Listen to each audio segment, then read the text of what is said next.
Mi nombre es Daniela Castro, cuenta 13, y me tocó qué es el clinómetro.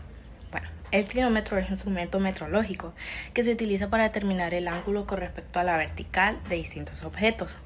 El clinómetro viene del griego klinsin, que significa inclinar, y metrón, que significa medida.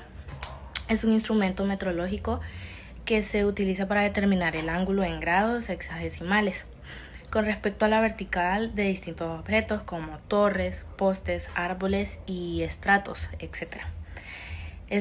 Antiguamente se empleaba para determinar el ángulo de tiro en las piezas de artillería. En los cañones se instalaba en diferentes lugares con el fin de establecer el valor del ángulo de tiro milésimas utilizando la escala Vernier de medición y el nivel que tenía el dispositivo. Mi nombre es Elizabeth Ventura, cuenta 17, y mi pregunta es ¿dónde se empleaba antiguamente el clinómetro? Antiguamente se empleaba para determinar el ángulo de tiro en las piezas de artillería. En los cañones se instalaba en diferentes lugares con el fin de establecer el valor del ángulo del tiro en milésimas utilizando la escala Vernier de medición y el nivel que tenía el dispositivo.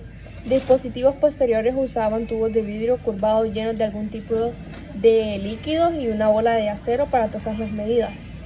Los primeros inclinómetros incluían ejemplos como el inclinómetro de Bueno, las partes esenciales de las cuales son una parte plana o base, sobre las que se asienta y un disco hueco apenas medio lleno de un líquido pesado.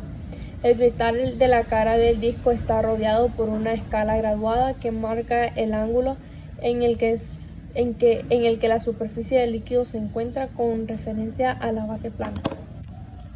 Buenas, profe. Yo soy Hazel Molina, cuenta 25, y yo les voy a hablar sobre para qué sirve el clinómetro. Aunque el clinómetro tiene varios usos como medir la altura de árboles o edificios, su mayor uso en la agricultura es para medir la inclinación o pendiente del terreno. Procedimiento para medir el nivel o contorno en suelo. Todos los clinómetros incluyen un arco graduado, parecido a un transportador. El clinómetro se sostiene con la mano y se lee la pendiente con la escala graduada. Es posible medir un pendiente en sentido ascendente o descendente haciendo girar el transportador o semicírculo graduado. La idea es medir el ángulo con miras e identificar cualquier pendiente con respecto a la gravedad involucrada. El clinómetro se puede utilizar para medir tanto pendientes como declives según la perspectiva del individuo que calcula las medidas.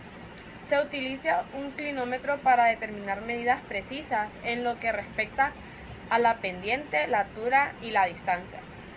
Existen toda clase de clinómetros, pero lo que más te conviene son aquellos que no requieren interfaces mecánicas adicionales a la instalación. Las dejo con mi siguiente compañera.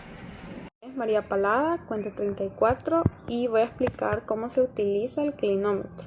Primeramente se mide la distancia desde el objeto y la podemos denominar B. Cuanto más grande sea B, más pequeño será el ángulo de inclinación y más preciso será el cálculo de la altura. Esto se debe a que el cálculo de la altura usa la tangente del ángulo de inclinación. La tangente de un ángulo cambia lentamente con ángulos pequeños, pero se incrementa hacia el infinito a medida que el ángulo se acerca a 90 grados. Seguidamente, se sujeta el clinómetro de manera correcta, según lo indican las instrucciones para obtener una lectura precisa. Mira la parte superior del objeto que se va a medir a través del visor del clinómetro. Se toma una lectura del ángulo en el que se encuentra el clinómetro. Este valor puede estar en grados o puede tratarse de la tangente de un ángulo. Hay que asegurarse de conocer las unidades de medición del ángulo también. Y se calcula la altura del objeto. Si el ángulo se mide en grados, se calcula la altura, que sería altura igual al ángulo D más B, X y tangente, donde D es la altura de nuestro ojo por encima del suelo. Por lo general, esta será tu altura menos 15 centímetros. Y si la lectura del clinómetro tiene unidades de tangente del ángulo, entonces sería altura igual a ángulo D más el ángulo B, X